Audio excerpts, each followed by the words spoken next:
예, 오늘은 5월달 첫 주일입니다. 교회에서는 5월달을 가정의 달로 이렇게 소중하게 여기며 보내는 절기적으로 그런 달입니다. 오늘 가정의 달을 맞이하고 첫 번째 주일날은 어린이 주일로 이렇게 지키는 날입니다.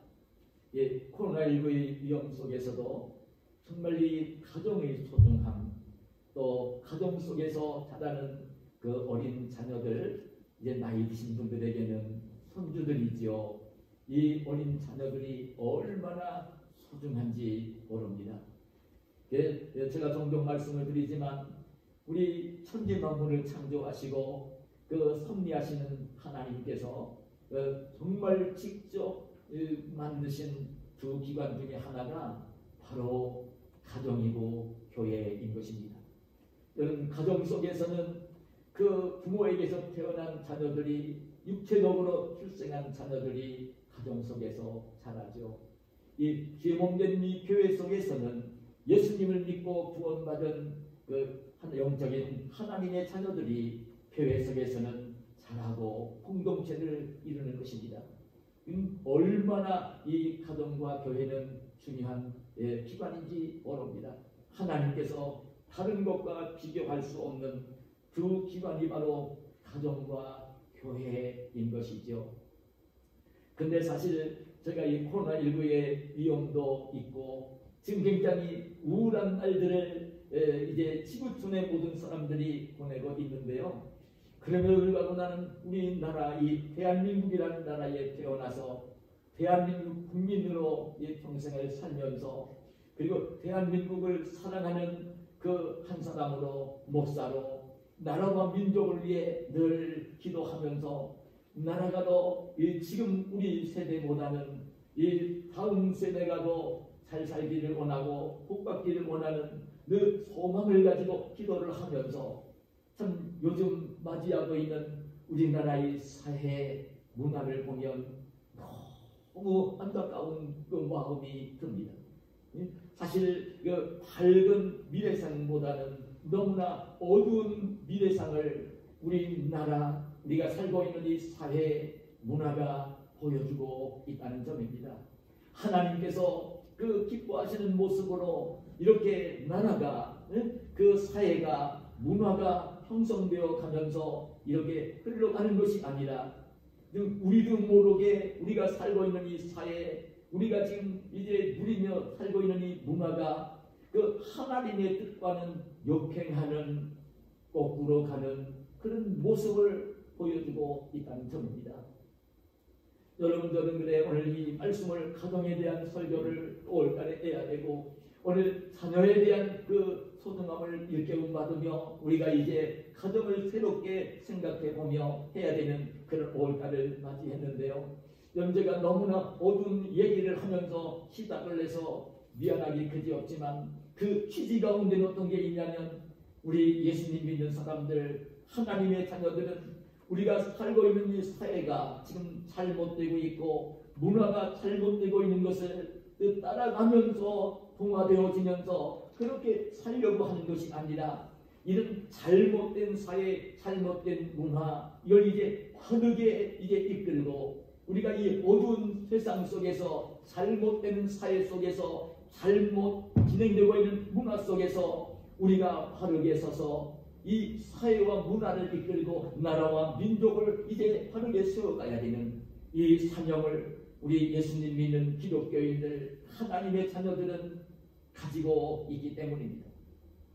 하나님께서는 천지 만물을 창조하시고 마지막으로 하나님 형상대로 사람을 지으시면서 사람에게 어떤 복을 주셨느냐면요, 생육하고 번성하여 땅에 충만하라 하는 복을 주시고, 하나님이 지으신 모든 천지 만물을 하나님 대신에 다스리도록 이렇게 그 복을 주신 것을 보는 것입니다. 근데 여러분, 오늘 우리가 살고 있는 이 사회를 보세요. 문화를 보세요.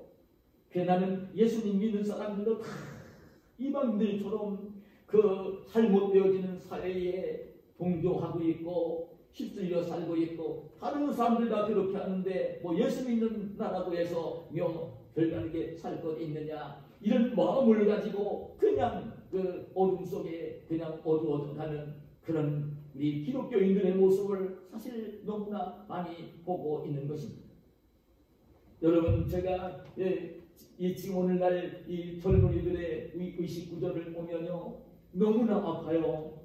너무나 아픈 것이 뭐냐면 오늘날 이 젊은이들이 이 결혼을 하지 않으려고 합니다. 그 의식 조사를 해보면요 49.6%인가 그 젊은이들 조사를 해보니까요 결혼을 하지 않아도 된다는 것입니다.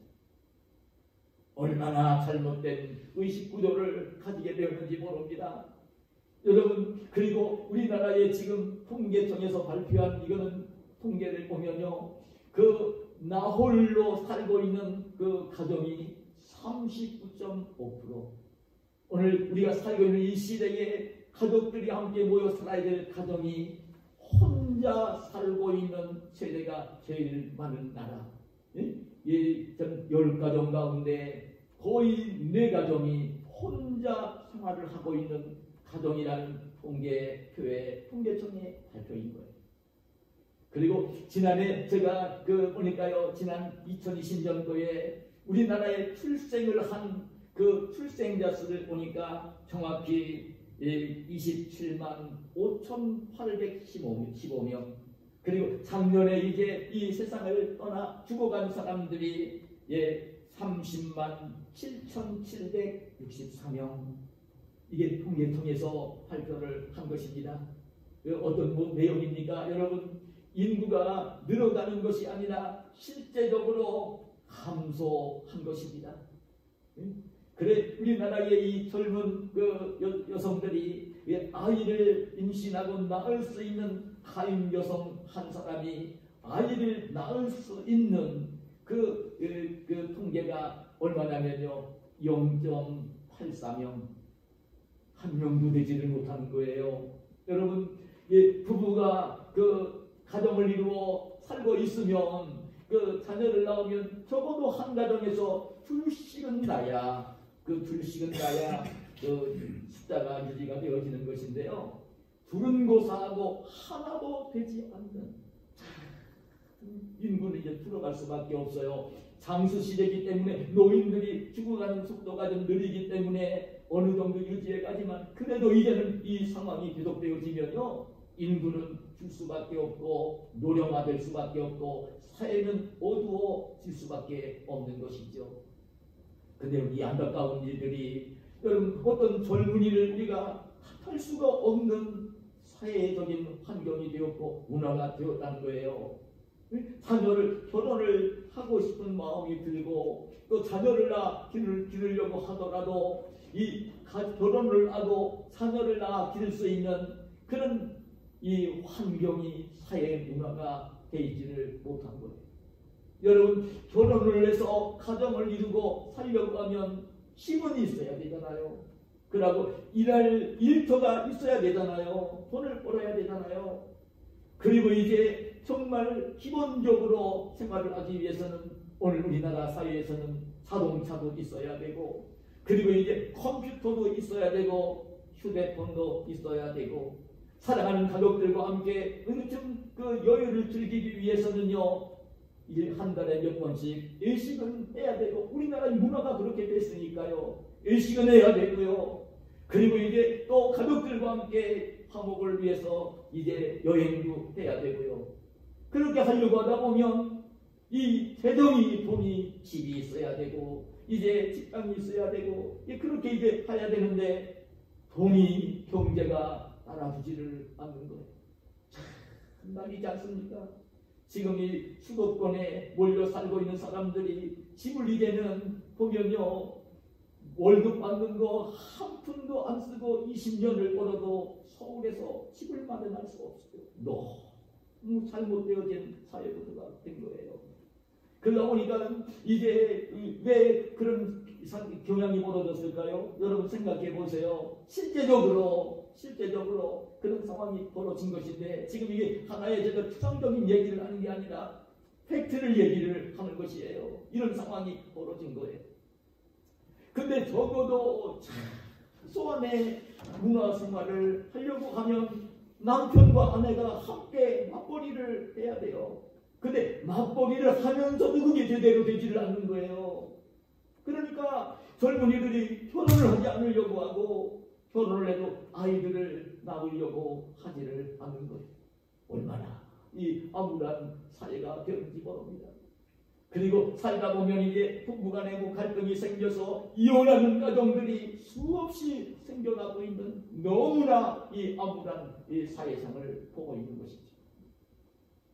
저는 지금 하나님이 기뻐하시는 뜻과는 역으로 거꾸로 가고 있는 우리나라의 사회 문화를 진단을 하면서 저는 이런 시대 속에서 우리 예수님 믿는 사람들이 하나님의 자녀들이 이 악한 세상 문화의 그 사회에 휩쓸려서 다른 사람들 10명 가운데 다 하면 그렇게 살으니까 아이고 기독교인 나도 좀 그렇게 젊으면 똑같이 결혼도 안 해도 되고 또 결혼을 해도 자녀를 많이 낳지 않아도 되고 안 낳아도 되고 이런 의식 구조가 되어져 가는 여러분 예수 믿는 사람들은 이 세상의 문화를 따라가지 말고 사회에 영향을 받지 말고 하나님이 기뻐하시는 뜻이 무엇인지를 분별하면서 하나님의 뜻대로 이 땅을 살아야 되는 사람들이죠. 근데 여러분 기억하시길 바랍니다.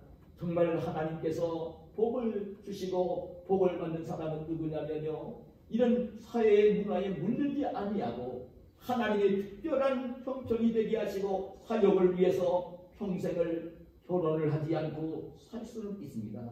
바울 사도 같이, 아니 바울 사도는 아니라 하더라도 그런 사명을 맡고 있어서 가정을 이루지 않아도 될 사람이 있어요. 가정을 이루면 자기 남편과 아내에게 얽매여야 되고 아이들을 기르면서 모든 진을 다 빼야 되고 거기에 전념해야 되기 때문에 그런 일을 하지 아니하고 하나님 나라를 위해서 복음을 위해서 그냥 헌신을 하고 있는 종들도 얼마든지 있을 수 있는 거예요. 그런 게 아닐 때는 여러분 가정을 이루어야 되고 자녀를 낳아야 되고 자녀들도 또 안 낳으면 안 되고 한 명만 낳으면 안 되고 더 많이 낳을 수 있으면 낳아야 되는 것이고 생육하고 번성하여 땅에 충만하라고 말씀하셨으니까 하나님의 말씀과 하나님의 뜻은요, 그 가정을 이루어야 되고 자녀를 낳아야 되고 그리고 자녀를 여러 낳아야 되고 그런 자녀를 기르는, 그리고 절대 남편과 아내는 이혼을 해서는 안 되는 것이고 이것이 하나님의 뜻입니다. 그랬을자는 여러분, 오늘 제가 봉독한 마태복음 19장 13절 이하 15절이 나오기 전에 1절 이하에 먼저 뭐가 나오는지 아십니까? 예수님이 갈릴리에서 사역을 하시다가 유대 지경으로 이제 천국 복음을 전하러 가셨을 때에 거기서 이제 복음을 더 효과 있게 전하시기 위해 병든 자를 고치면서 복음을 전하고 계실 때에 그때 그 예수님이 왔다는 소문을 듣고요, 그 깐깐하게 그지없는 의식하는 바리새인들이 예수님을 찾아와서 예수님께 질문을 합니다. 예수님을 골탕 먹이기 위해서 질문을 한 거예요. 뭐라고 질문을 하냐면 오늘 마태복음 19장 3절에 보면 사람이 어떤 이유가 있으면 그 아내를 버리는 것이 옳으니까, 어떤 이유가 있을 때에 그 이유 때문에 아내를 내버려도 좋은 것입니까? 질문을 하는 것이에요. 참 대답하기 어려운 질문을 한 거죠. 그때 예수님은 뭐라고 이제 그 바리새인이 질문에 대답을 하시냐면 마태복음 19장 4절 이하 6절에 보면 이렇게 말씀을 하세요. 사람을 지으시니가 본래 그들을 남자와 여자로 지으시고 말씀하시기를 그러므로 사람이 그 부모를 떠나서 아내에게 합하여 그 둘이 한 몸이 될지니라 하시는 것을 읽지 못하였느냐. 그런즉 이제 둘이 아니요 한 몸이니 그러므로 하나님이 짝지어 주신 것을 사람이 나누지 못할지니라. 이 젊은이가 이제 사랑을 하며 가정을 이루었을 때는 둘이었었지만 이제 한 몸을 이루었기 때문에, 하나가 되었기 때문에 절대 나뉘어져서는 안 된다, 이혼해서는 안 된다는 말씀을 주님께서 하신 것입니다. 그럴 때 바리새인들은 또 이제 예수님을 그 옥교이기 위해서 뭐라고 다시 질문을 했냐면 7절에 보면 그러면 어찌하여 모세는 이혼 증서를 주어 보리라 명하였나이까. 그럼 우리가 지금 읽고 있는 모세오경에 나오는 그 말씀을 이제 그 얘기를 하면서 그럼 왜 하나님의 종인 모세가 이 율법을 받아 우리에게 가르쳐 줄 때에 그 모세는 그 어떤 이유가 있을 때는 이혼 증서를 아내에게 써주어서 내보내도 된다고 얘기를 했느냐, 이렇게 이제 바리새인들이 그 반문을 한 것입니다.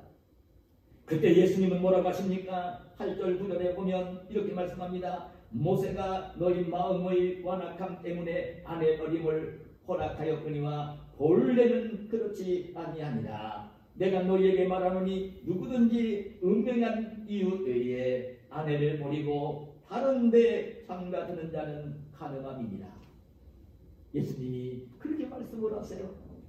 그 너희들이 너무 완악한 악한 마음을 품고 있기 때문에 그 얘기를 해준 거다. 그 모세가 그렇게 가르쳐 준 거다. 실은 그 모세가 그걸 가르치는 그 목적은요, 왜냐하면 아내를 내보내지도 않으면서 아내 취업을 하지 않는 그런 사람들이 있었던 거예요. 그래, 아내를 보호할 목적을 가지고 그 말씀을 주신 것이지 아내를 그냥 이렇게 마음대로 버려도 된다고 하는 의미의 말씀은 아닌 거예요. 그 말씀의 의미가, 그러니까 완악함 때문에 아내를 데리고 있으면서도 내보내지도 않으면서 아내 추문하지 않고 그런 상황이 되는 것, 그 아내의 인권을 보호할 목적을 가지고 하나님이 그 말씀을 주신 것이지, 아내를 그냥 자기가 필요할 때에 자기가 잘못하면서도 아내를 마음대로 이혼 증서만 써주면 내보내도 된다는 그런 의미의 말씀이 전혀 아닌 것이에요. 그럼에도 주님이 하신 말씀이 정말 음행한 연고 외에는 절대 아내를 내보내서는 안 된다. 이 가정의 소중함을 주님께서 일깨워 주신 것입니다. 이렇게 바리새인들이 예수님을 찾아와서 지금 예수님께 지금 이 이혼 문제를 가지고 그 예수님과 이제 결론을 하면서 이렇게 하고 있을 때에, 그때에 많은 사람들이, 오늘 본문의 말씀은 어린 아이들을 데리고 예수님께로 왔던 것입니다. 그 어머니 아버지였을 것입니다. 아니면 간혹 할머니 할아버지도 있었을 것입니다. 왜 그 어머니 아버지들이, 할머니 할아버지들이 어린 아이를 데리고 예수님께로 왔느냐면요, 그 당시 유대나라의 관습에는 어떤 관습이 있었느냐면, 정말 그 시대에 정말 성품과 인격이 참 고매한 분들, 그래 모든 사람들이 사랑하고 존경하는 그런 랍비 선생을 찾아가서 이렇게 이제 축복을 받는 그런 관습이 있어요. 내 아들과 딸이, 내 손자들이 지금 저렇게 존경받는 저 랍비처럼 존경받는 귀한 사람으로 살게 하고자 하는 소원을 가지고 그 랍비들을 찾아가 축복 기도를 받는 관습이 있었어요. 그래 그 목적을 가지고 찾아온 거예요. 근데 그 예수님 옆에서 예수님을 보살피고 있었던 제자들이 보니까 예수님이 지금 이제 그 하나님 천국 복음을 전하시고, 그리고 이제 정말 그 병든 자를 고치시고, 이제 보면 지금 바리새인들과 막 결론을 하고 계시고 너무 분주하게 바쁘게 보내고 계시는데, 어린아이들까지 데리고 와서 예수님을 성가시게 해드리고 불편하게 해드리는 것 같으니까 제자들이 있다가 어린아이들을 데리고 온 부모들을 이제 책망을 하고 어린아이를 꾸짖으면서 예수님께 오지 못하도록 막아서는 그런 환경이 펼쳐진 거예요. 여러분 한번 머릿속으로 그림을 그려보세요. 예수님이 지금 천국 복음을 전하셔요. 하나님 말씀을 가르치셔요. 병든 자가 올 때 고쳐주고 계셨어요. 근데 바리새인들이 찾아와서 그 예수님께 도전을 해왔어요. 예수님 말씀으로 그들을 물리치고 계셨어요. 어린아이들을 부모들이 데리고 왔어요. 축복 기도해달라고 데리고 왔어요. 그때에 이 제자들이 보인 반응이에요.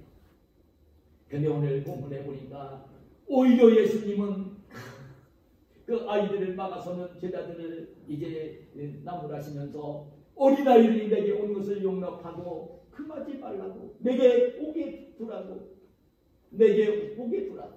그러면서 뭐라고 말씀을 하세요? 천국이 바로 이런 자의 것입니다. 어린아이를 내게 오는 것 이제 당해놓지 말라고, 어린아이를 내게 마음대로 오게 하라고 하시면서 천국이 바로 이런 자의 것입니다. 근데 사실 여러분, 제가 오늘 이 말씀을 묵상하면서 동시에 마태복음 18장 1절 이하에 보면 여러분 그 예수님께서 그 이렇게 말씀을 전하실 때에 사랑하는 제자들이 예수님께 묻습니다. 예수님, 천국에서는 어떤 자가 큽니까? 제가 주일과 주일 전에 그리고 지난주에도 그 예수님이 이 땅에 오셔서 하신 가장 중요한 메시지는 그 주님이 이 땅에 오셨던 목적은 천국 복음을 전하러 오셨다는 말씀을 드렸어요. 천국 이야기를 계속 하신 거죠. 그때에 제자들이 있다가 예수님께 물은 거예요. 주님, 그래 천국인데 그럼 천국에서는 누가 큰 자입니까? 누가 더 높은 자입니까?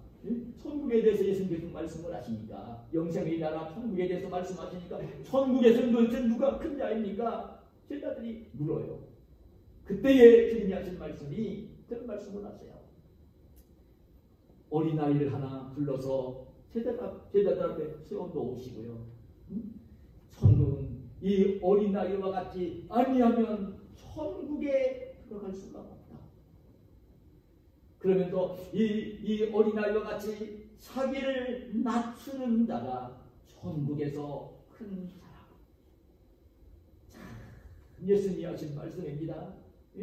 이 어린아이 같이 되지 아니하면 천국에 못 들어간다는 것입니다. 천국에서 큰 자는 따질 것도 없고, 그런데 천국에서 정말 큰 자는 누구냐면 어린아이와 같이 자기를 낮추는 겸손한 자라고, 자기를 낮추면서 많은 사람들을 섬기는, 하나님을 섬기고 섬기는 사람이라고, 낮추는 사람이라고 얘기를 하신 것입니다. 오늘 이 말씀이 무엇을 의미해 주고 있냐면요, 이 어린아이는 천국에서도 가장 소중한 존재인 것을 일깨워주고 있고, 가장 귀한 그 사람들인 걸 일깨워주고 있고, 천국에서 가장 큰 자가 바로 그들의 것임을 오늘 일깨워주시는 그런 말씀입니다. 저는 오늘 이 가정의 달, 이 어린이주일을 맞이하면서 난 우리 교회 속에서, 우리 가정 속에서 자라는 이 자녀들, 어린아이들을 바르게 교육을 해야 될 건데, 올바르게 교육을 해야 될 건데 어떻게 올바르게 교육을 할 수 있을까? 사실 저는요, 그래 우리 교우들에게 늘 얘기했지만 우리 교회의 어린이집을 하는 목적은 이것 하나예요. 제가 이것 하나, 하나님이 기뻐하시는, 뭐 돈을 벌기 위해서 어린이집, 아니 저는 지금까지 그런 마음을 1%도 가진 적이 없어요. 돈 때문에 어린이집을 해요. 그 어린이집 하지 말아야지.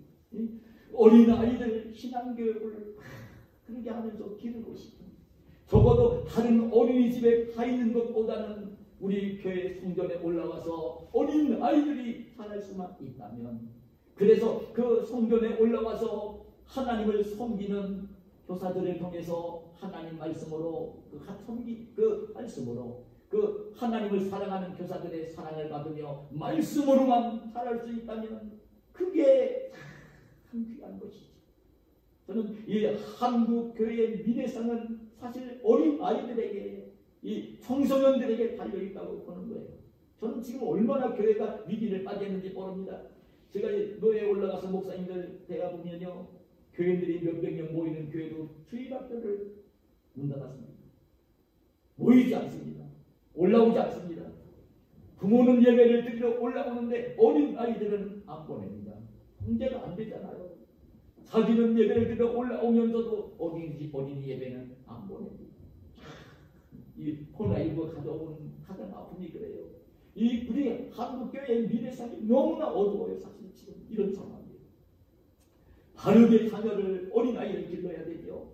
가정 속에서도 어린 자녀들을 바르게 신앙으로 기를 수 있어야 되는 것이죠. 그래야 그 가정의 미래가 있는 것이고, 가정이 미래가 있을 때에 교회도 미래가 있는 것이고, 교회가 미래가 있을 때에 정말 이 사회와 문화가 미래가 있고 나라와 민족의 미래가 있는 것이죠. 그 뜻 있는 주의 종들이 참 정말 울부짖어 기도하는 게 바로 이런 모습이에요. 너무나 어려워졌어요. 믿음이 어린 성도들까지도 주일날이 되어도 교회 안 나와도 되는 것으로 이제 습관이 되어져 버린 이 어려운 시대에 어린아이들은 아예 교회에 올라올 수 없는 환경 속에서 이렇게 자라고 있는 이 상황을 보면요, 얼마나 마음이 무거운지 모릅니다. 우리는 이런 시대에 정말 그러기 때문에 저는 그렇게 여겨봅니다. 그 자녀들 신앙교육은요, 철저하게 가정에서 이럴 때에도 가정에서 잘 이루어져야 돼요. 가정 속에서 참 신앙교육이 바르게 이루어져야 되는 비대면 미접촉 시대이기 때문에 교회는 올라올 수 없으니까 가정에서 엄마와 아빠와 할아버지 할머니가 그 자녀 손들을 신앙으로 아름답게 교육을 해야 되는 이 시기가 저는 지금의 시기라는 그 하나님의 음성을 듣습니다. 근데 여러분, 이 자녀를 그 어린아이들을 신앙으로 교육한다고 할 때에 제일 중요한 한 가지 자세가 있습니다. 이 신앙교육은요, 제가 말씀을 안 드려도 웬만한 부모들이면 하는 그 일들이지만 자녀를 양육할 때에 손자 손녀들을 그 양육할 때에 저도 지금 손자 손녀들을 일주일에 한 번씩은 보면서 멀리 김포에 있어도 예배드리러 올라오니까 보면서 느끼는 게 뭐냐면 참 중요한 게 뭐냐면 이 자녀들과 어린아이를 기를 때는요, 사랑의 가슴으로 사랑을 품고 사랑을 보여주면서 아이들을 길러야 돼요. 여러분, 이게 얼마나 중요한 일인지 모릅니다. 정말 어릴 때에 사랑을 받으며 그 엄마 아빠의 풍성한 사랑을 받으며 어른들의 사랑을 받으며 교사들의 사랑을 받으며 아이들이 자라면 아주 긍정적인 사람이 됩니다. 여러분, 담대한 사람이 됩니다. 용기 있는 사람이 됩니다. 남을 배려할 줄 아는 사람이 되어집니다. 남을 섬길 줄 아는 사람이 되어집니다. 그리고 그 힘든 일이 있어도 잘 인내할 수 있는 사람이 되어집니다. 이건 여러분, 자랄 때 그 자녀가 어떤 환경 속에서 자라느냐가 얼마나 중요한 일인지 풍성한 사랑을 받으며 자란 사람은요, 그 사랑을 받지 못하고 자란 사람과는 너무나 다른 것을 알아야 됩니다. 근데 여러분, 그 자녀를 기를 때에 그래 먹을 것만 맛있는 거 사주고 또 이제 어디 좋은 데 데리고 다니고 그리고 이제 정말 사랑스러우니까 몸만 태워주고 업어주고 그것이 여러분 자녀를 기르는 사랑으로 기르는 전부일까요? 저는 그렇게 여기진 않습니다. 정말 사랑으로 기를 때는요, 뭘 하나 알아야 되는 굉장히 중요한 자세가 하나 있는데 저는 오늘 이 말씀을 보면서 그런 걸 우리 성도들에게 일깨워주고 싶어요. 아들, 딸, 손자, 손녀를 교육할 때에 오늘 이 말씀의 의미를 깨달았으면 좋겠어요. 지금 어린아이들을 축복을 받게 해주고 싶어서 엄마 아빠가 데리고 왔는데 그때에 예수님의 제자들은요, 예수님께 오지 못하도록 막아서는 것입니다. 근데 예수님은 그 아이들을 그냥 오히려 제자들을 나무라면서 어린아이들을 가까이 오게 하시고 어쩌면 품에 안으셨을 것 같고 그러면서 머리에 손을 얹고 안수하며 축복을 빌어주고 있는 그런 말씀이 그 본문의 말씀입니다. 여러분, 여기에서 이 예수님이 하시는 모습과 제자들이 모인 반응의 차이점이 무엇입니까? 여러분, 예수님과 제자들의 차이점이 무엇입니까? 여러분, 예수님은 어린 아이들을 소중하게 여긴 것입니다. 귀하게 여긴 것입니다. 천국을 이 기업으로 받을 자로 여기신 것입니다. 천국에서 큰 자로 여기신 것입니다. 미래심을 본 것입니다. 그런데 제자들은 이 어린아이들을 어떻게 봤나요? 제자들은요, 어린아이들을 가치 없는 자로 그냥 무시해도 되는 자로 본 것입니다. 사실 예수님 당시에 그 어린아이들은 숫자를 셀 때에 숫자에 넣지를 않았어요. 무시를 했다고요. 가볍게 여겼다고요. 그런데 제자들은 역시 그 당시 문화가 그러니까 아이들을 가볍게 여긴 것입니다. 우리가 아는 것처럼 아이들은요, 아무리 머리가 좋고 능력이 있어도요, 어린 아이는요 지식이 모자랍니다. 어린 아이는 생각이 짧습니다. 어린 아이는 힘이 없습니다. 그래, 어린 아이는 나가서 돈을 벌어올 수 있는 사람도 아니고, 어린 아이는 부모가 희생을 하며 돌보며 섬겨줘야 되는 대상입니다. 할아버지 할머니는 돌보며 섬겨줘야 되는 사람이잖아요. 그러니까 어떤 면 속에서 보면 가정의 유익을 가져오는 것이 이 경제적으로 이익이 되는 것은 없고요. 그 뭔가 이제 희생을 하면서 돌보고 섬겨줘야 되는 대상이기 때문에 가볍게 여기는 거죠. 가볍게 여기는 거예요. 여러분, 사실은 저는 오늘 이 말씀을 보면 예수님은 오히려 어른들보다도 어린 아이들을 소중하고 귀하게 보신 것입니다. 그래서 천국이 이런 자일 것이라고, 이 천국에서 큰 자는 있는 어린아이들 같은 사람들이라고 주님이 그래서 말씀을 하신 것입니다. 주님이 그렇게 보신 데는요, 여러분 그 어린아이들을 대할 때에 현재의 모습만을 바라본 것이 아니고, 예수님은요 미래의 상을 미리 바라본 것입니다. 미래의 상을 미리 바라보신 것입니다. 천국의 주인공으로, 천국에서 큰 자로 어린아이들을 바라보신 것입니다. 그 어른들보다도 더 귀하게 바라보신 것입니다. 자녀들을 기를 때에, 자손들을, 손자들을 기를 때에 이 진리를 잊지 말아야 됩니다.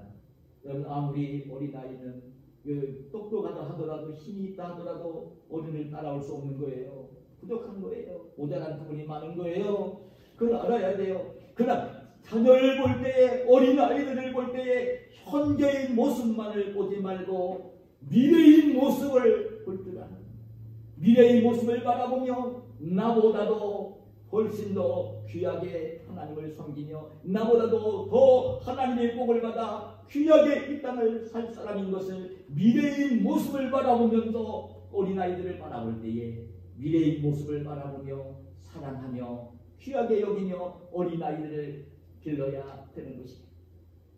나는 비록 이렇게 평생을 이제 공부도 많이 못했고 돈도 많이 못 벌었고 세상적인 명예가 없어도 이 내 아들, 딸은, 내 손자는 이 나라와 민족을 위해서 귀하게 일할 사람이 될 거라고, 큰 사람이 될 거라고, 그리고 이제 하나님 나라를 분명히 기업으로 가는 주인공이 될 거라는 이 미래의 상을 바라보면서 아직 어린 손자일지라도, 어린 아들, 딸일지라도 그 아름다운 미래상을 바라보며 소중하게 여기며 이 아이들을 길러야 되는 것입니다.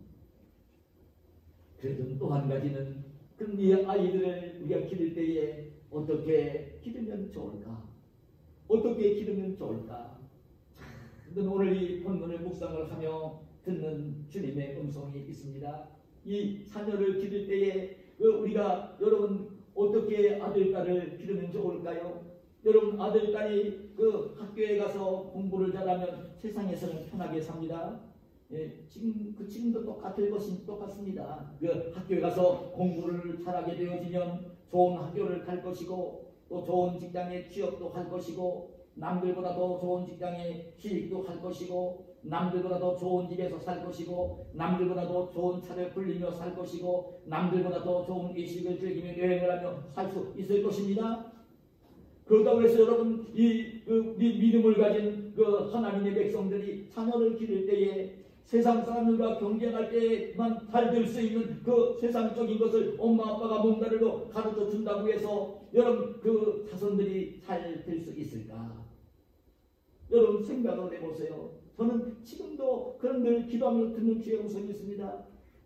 영어 공부하는 거, 수학 공부하는 거, 국어 공부하는 거, 사회 공부하는 거, 과학 공부하는 거요. 학교에 가면 선생님들이 다 가르칩니다. 기본적으로. 다 가르칩니다. 근데 이걸 중요한 게 뭐냐면, 그러기 때문에 이 하나님의 백성들은 자녀를 교육할 때에, 어린아이들을 교육할 때에 정말 중요한 게 있는데요. 부모가만이 할 수 있는 것, 교회만이 할 수 있는 것이 무엇이냐면 어린아이들에게 하나님의 말씀을 가르치며 아이들을 기르는 것입니다. 하나님의 말씀을 가르치며 기르는 것입니다. 학교에 가서는 하나님 말씀을 못 가르칩니다. 지금 이제 그러면 이제 그 부모들이 난리가 납니다. 하나님의 말씀만큼은 오늘 하나님의 교회에서 가르쳐줘야 되고, 하나님의 말씀만큼은 부모님들이, 신앙을 가진 부모님들이 가르쳐 주어야 되는 것입니다.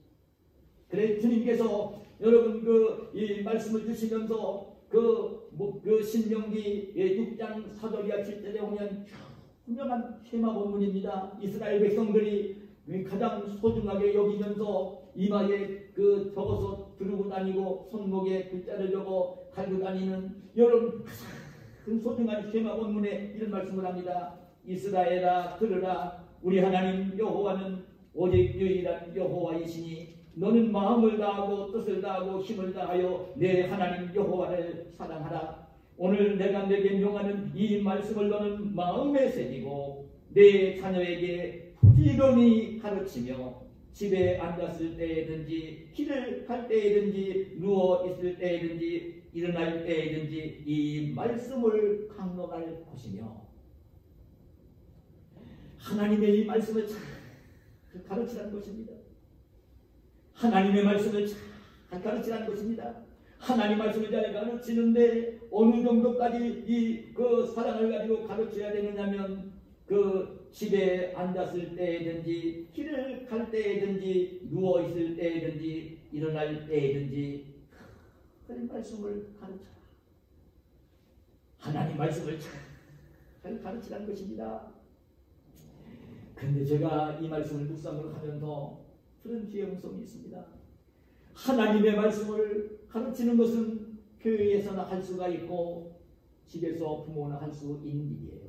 그런데 이 일을 할 때 이렇게 가르치라는 말씀을 부지런히 가르치라는 말씀을 하시는데, 이 말씀을 하시면서 먼저 전제 조건으로 하신 게 있어요. 먼저 이 말씀을 가르쳐야 되는, 부지런히 가르쳐야 되는 우리들에게 먼저 주신 말씀이 있어요. 어떤 말씀이냐면 이스라엘아 들으라, 우리 하나님 여호와는 오직 유일한 여호와이시니 너는 마음을 다하고 뜻을 다하고 힘을 다하여 내 하나님 여호와를 사랑하라. 오늘 내가 내게 명하는 이 말씀을 너는 마음에 새기라. 이 말씀을 먼저 하시는 것입니다. 자녀들에게 이 하나님 말씀을 잘 가르치라는 이 분부를 하시기 전에 그 부모된 자들에게 오늘 하나님 말씀을 가르쳐야 되는 교사들에게 주님이 하신 말씀이 뭐냐면 먼저 너는 마음을 다하고 뜻을 다하고 힘을 다하여 주 여호와 너희 하나님을 사랑하고 내가 지금 너에게 주는 이 말씀을 내 마음에 새기라는 것입니다. 먼저 하나님을 다 그렇게 사랑하고 지금 들려주는 이 말씀을 그냥 마음에 새기라는 것입니다. 그러고 난 뒤에 부지런히 가르치라는 말씀을 하시는 것입니다. 이 말씀의 의미가 뭘까요? 여러분, 이 말씀의 의미가 뭐겠습니까? 여러분, 자녀들에게 하나님 말씀을 부지런히 가르쳐야 되는데 이 말씀을 가르칠 때 어떻게 해야 되냐면 본을 보이면서 가르치라는 것입니다. 본을 보이면서 가르치라는 것입니다. 본을 보이면서 가르치라는 것입니다. 어떻게 가르쳐요? 본을 보이면서 가르치라는 것입니다. 마음을 다하고 힘을 다하고 뜻을 다하여 하나님을 사랑하는 마음을 가지고 있고, 하나님이 주신 이 말씀들, 그 부모를 공경해라, 이웃을 사랑해라, 죄를 성수해라, 예배를 소중하게 여기라, 이런 말씀들을 가르칠 때에 그 마음에 새기고 먼저 자신이 하나님을 사랑하고 하나님 주신 말씀을 지키면서 주님을 사랑하고 말씀을 지키는 그 행동을 보여주면서 본을 보이면서 그것을 자녀들에게 손주들에게 부지런히 가르치라는 말씀을 하시는 것입니다. 여러분, 우리 예수님이 사랑하는 제자들을 이제 물론 무리들에게는 천국 복음을 이렇게 그냥 모였을 때 가르치기도 했지만 제자들에게 하나님 말씀을 가르치고 할 때에 예수님이 제자들을 어떻게 가르치셨습니까? 요한복음 13장에 보면 예수님이 사랑하는 제자들 팔을 씻기시고 난 뒤에 참 제자들이 너무나 송구스러워할 때에 요한복음 13장 15절에 보면 이렇게 말씀을 하세요. 내가 너희에게 행한 것 같이 너희도 행하게 하려 하여 본을 보였다. 내가 이렇게 행하는 것처럼 너희도 행하게 하려고 본을 보였다. 예수님이 제자들을 어떻게 가르쳤냐면요, 본을 보이면서 가르치셨어요. 본을 보이시면서 가르치셨어요. 여러분, 위대한 하나님의 종 바울 사도가 복음을 들고 또 위대한 그 전도자로 그 유럽까지 복음을 전하는 이 복음을 전하는 사역을 했는데, 복음을 전하고 하나님 말씀을 가르치는 일을 했어요. 그런데 이 바울 사도가 어떻게 복음을 전하고 어떻게 하나님 말씀을 가르쳤느냐면요, 고린도전서 11장 11절에 보면 바울이 그런 고백을 해요. 뭐라고 고백을 하냐면, 내가 그리스도를 본받는 자 된 것 같이 너희는 나를 본받는 자 되라. 내가 그리스도를 본받는 자 된 것 같이 너희는 나를 본받는 자 되라.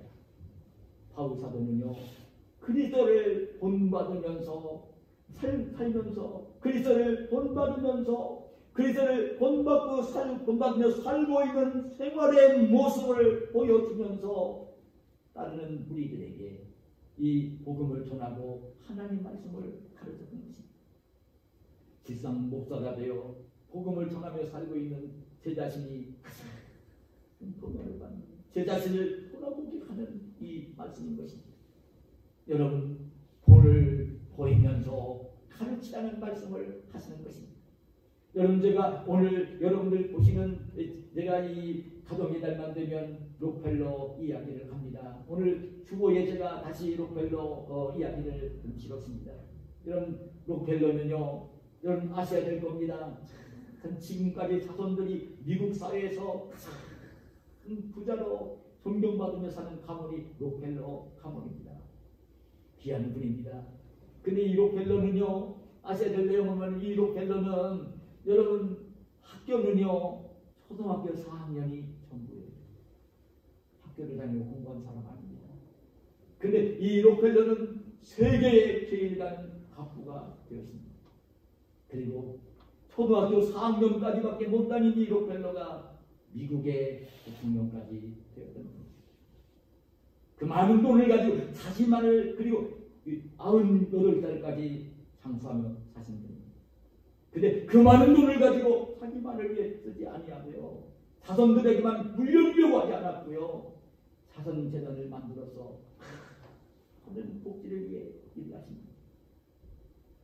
그 무려 24개의 대학을 세웠고요, 그 신실한 믿음을 가진 하나님의 사람이었기 때문에 그 어려운 교회들을 사랑하면서 4,928개의 교회당을 지어서 대신 그 공헌을 한 하나님의 사람입니다. 근데 이 록펠러가 그렇게 되어진 데는요, 하나밖에 없습니다. 하나밖에 없습니다.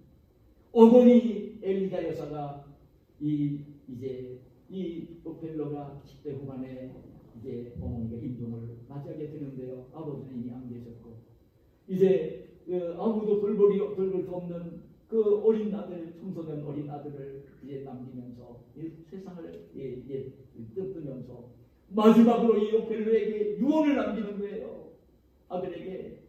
근데 남긴 유언이 뭐냐면요, 오늘 제가 그 칼럼에 실었으니까 집에 잘 읽어보시고 좀 했으면 좋겠어요. 뭐라고 했냐면, 하나님을 친아버지로 믿고 섬겨라. 목사님을 하나님 다음으로 섬겨라. 주일 예배는 본 교회에서 드려라.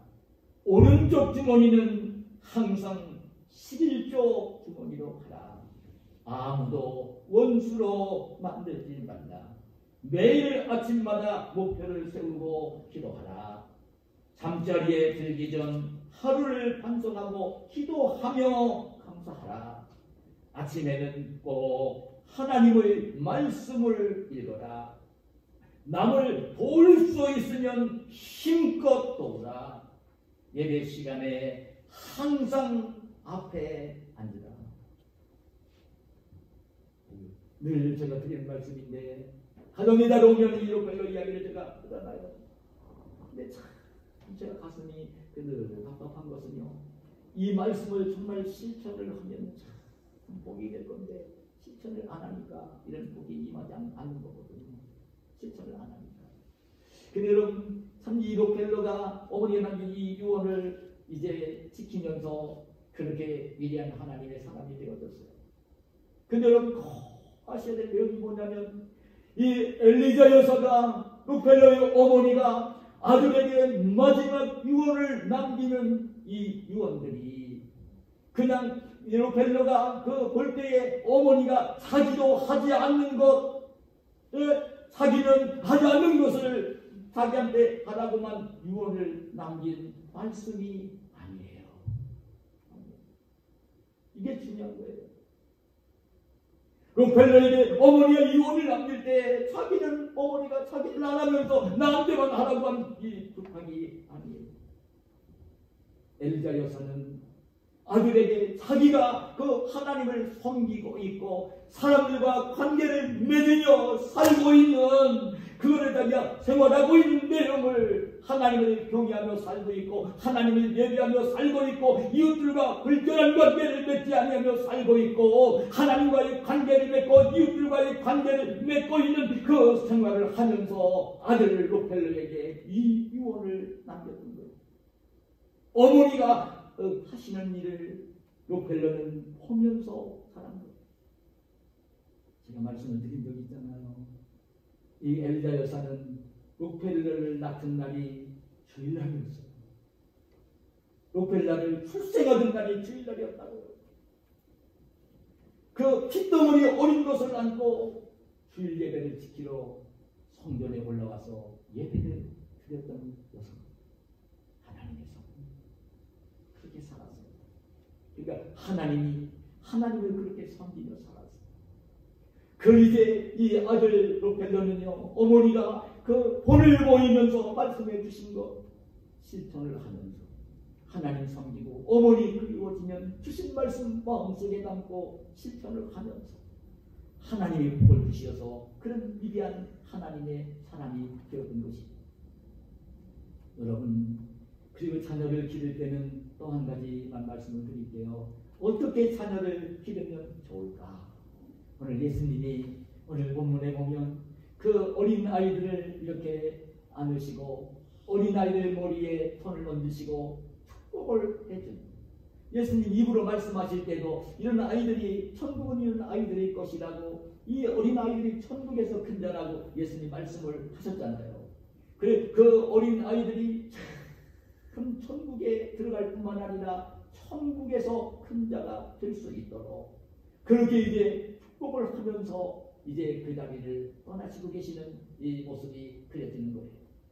중요한 내용은요, 우리가 이 아들, 딸, 손자, 손녀를 기를 때는요, 참 하나님께서 복을 주시도록 이 어린 아이들이, 어린 아들, 딸이, 그 어린 손자가 정말 하나님의 축복을 받으며 귀하게 살 수 있도록 천국에 들어갈 뿐만 아니라 천국에서 큰 자가 될 수 있도록 이 땅에 사는 날 동안도 하나님이 복을 주시어서 가장 귀하게 살 수 있는 자녀들이 될 수 있도록 축복을 빌어주는 거예요.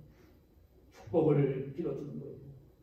여러분, 정말 어린 아들, 딸이, 손자, 손녀가 하나님을 경외하며 살 수 있도록 하나님을 두려워하며 하나님을 공경하며 살 수 있도록 예수님을 잘 믿는 믿음을 가지고 하나님 말씀을 순종하며 살 수 있도록 축복을 빌어주며 기르는 것이에요. 여러분, 하나님을 경외하기만 하면 하나님이 복을 주시거든요.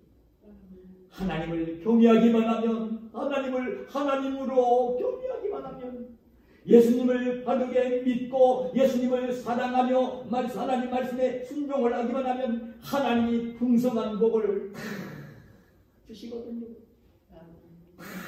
주시거든요. 내가 줄 수 없는 것까지 하나님이 다 주시거든요. 하나님이 다 주신다고요. 그러기 때문에 하나님을 경외하는 아들, 딸로, 여러분 예수님을 잘 믿는 아들, 딸로, 손자, 손녀로 길러야 되는 것입니다. 그러면 하나님이 복을 주시게 되어 있어요.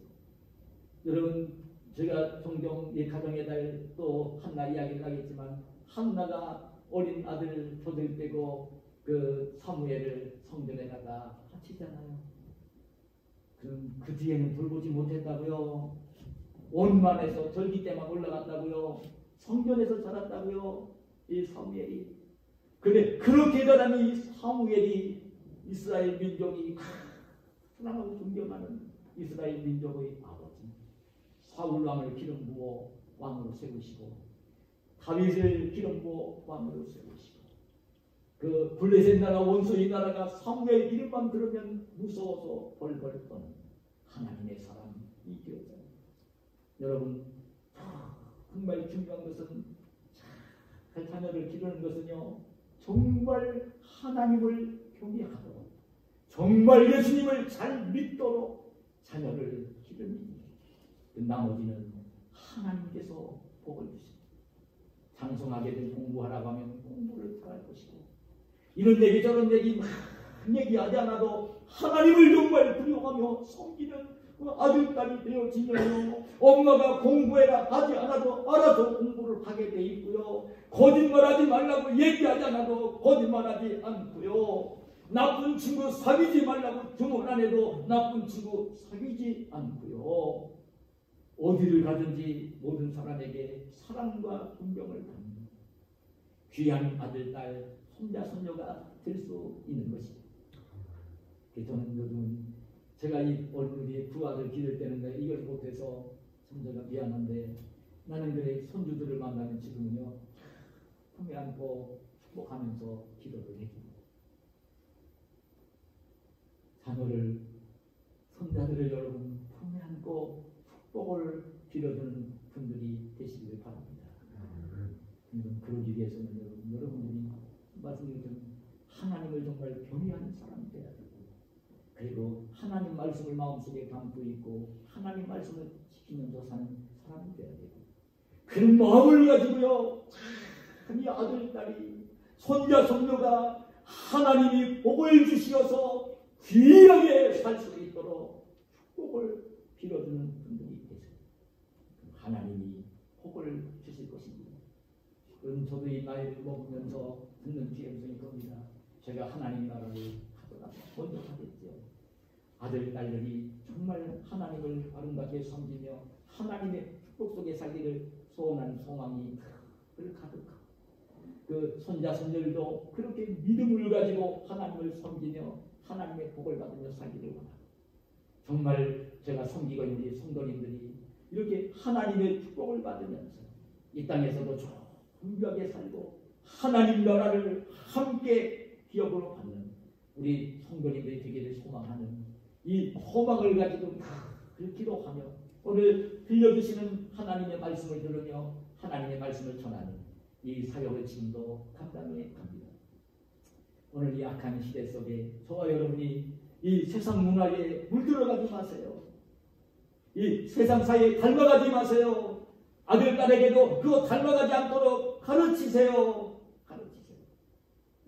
정말 자녀들에게 정말 하나님이 축복하실 수 있도록 이 자녀를 잘 기르시며 오늘 하나님이 축복해 주시는 믿음의 가정을 이루시는 저와 여러분이 되시기를 예수님의 이름으로 축복합니다.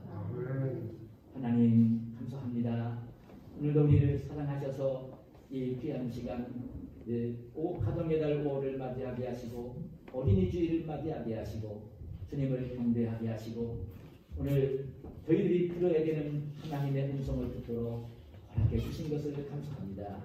비록 이 사회와 문화에 역행하는 말씀이지만 하나님의 말씀을 잘 깨닫고 이제 마음판에 새기게 하시고 그래서 이 말씀을 순종을 하면서 하나님의 약속하신 풍성한 축복을 우리가 누리게 하시고 자손들이 누리게 하는 복을 받게 하여 주시옵소서. 예수님의 이름으로 기도하옵나이다. 아멘.